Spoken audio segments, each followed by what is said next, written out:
अमीर ननद की गरीब भाभी।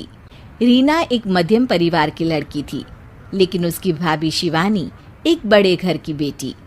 शिवानी की शादी अभिषेक से लव मैरिज थी।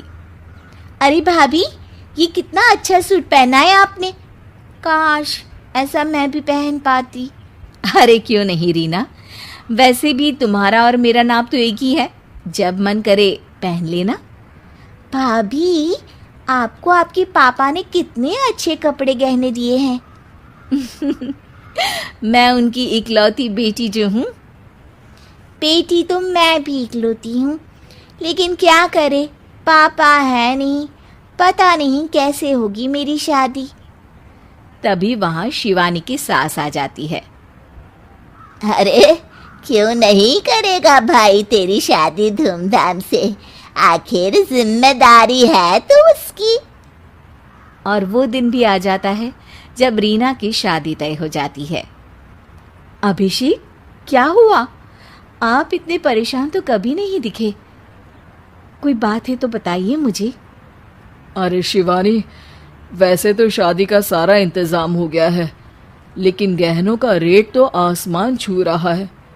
कैसे क्या करूं, कुछ समझ में ही नहीं आ रहा। थोड़ी देर में शिवानी अपने पूरे गहने अभिषेक के सामने रख देती है। ये लीजिए, गहनों का इंतजाम भी हो गया। अरे नहीं नहीं शिवानी, मैं ये गहने किसी हालत में भी नहीं ले सकता। ये तुम्हारे पिता ने तुम्हें दिया था, और तुम हो कि। तभी वहां सास आ जाती है। अरे तो क्या हुआ, इसकी तो हो गई ना शादी, अब किसे दिखाने हैं इसने गहने। सास गहनों का डिब्बा शिवानी के हाथ से लेकर वहां से चली जाती है। रीना की शादी धूमधाम से होती है और अब वो बड़े घर की बहू बन जाती है। वहीं रीना की शादी के बाद शिवानी और अभिषेक उसकी शादी के कर्जों से डूब जाते हैं। मैं सोच रही हूँ नौकरी करनी शुरू कर दूँ, वैसे भी पढ़ी लिखी हूँ, आपकी थोड़ी मदद भी हो जाएगी। वैसे शिवानी, कुछ दिन कर लो तो अच्छा ही होगा, क्योंकि ज़रूरत भी है।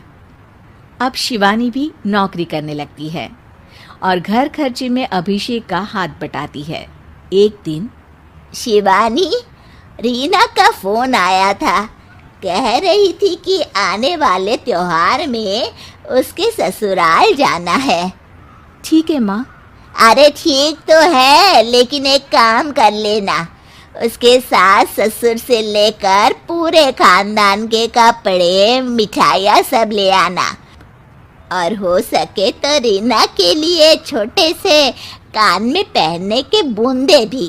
और क्या है ना, शादी में उसे सारी बड़ी बड़ी कान की ज्वेलरी दी थी, घर में पहनने के लिए तो उसके पास कुछ भी नहीं है। शिवानी सोच में पड़ जाती है कि वो क्या करे, क्योंकि कर्जों और घर के खर्चों के बाद तो पैसे बचते ही नहीं थे। शिवानी फिर अपने पिता को फ़ोन करती है और उनसे पैसे मांगती है। देखो शिवानी, मैंने तुम्हें शादी के वक्त ही मना किया था कि ऐसे घर में शादी करनी ही नहीं चाहिए। अरे अभिषेक को शर्म आनी चाहिए जो ससुराल से पैसे मंगवा रहा है। शिवानी को पिता की बात पर गुस्सा आ जाता है। आप मेरे पिताजी हैं और मैं परेशान थी, इसलिए आपसे मदद की उम्मीद की पापा। अभिषेक को तो पता भी नहीं है कि मैंने आपसे पैसे मांगे हैं। शिवानी सोचती है कि वो अभिषेक से बात करे, लेकिन फिर उसे लगता है कि वो टेंशन ले लेगा।